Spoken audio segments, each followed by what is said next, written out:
Paris ఒలింపిక్స్లో Bharat hockey team అద్భుతంగా రాణిస్తోంది. Quarter ఫైనల్స్లో బ్రిటన్పై ఘన విజయం సాధించిన భారత్ జట్టు నేరుగా సెమీస్కు దూసుకెళ్లింది.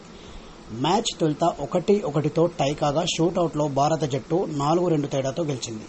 కాగా మ్యాచ్ మొదటి క్వార్టర్లో భారత్ గానీ బ్రిటన్ గానీ ఒక్క గోల్ కూడా చేయలేదు.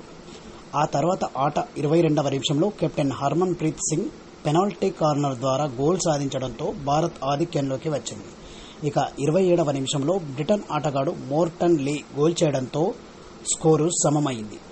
ఆట ముగిసే సమయానికి రెండు జట్ల స్కోరు సమంగా ఉండడంతో మ్యాచ్ టై అయింది. దీంతో షూటౌట్ తప్పనిసరి అయింది.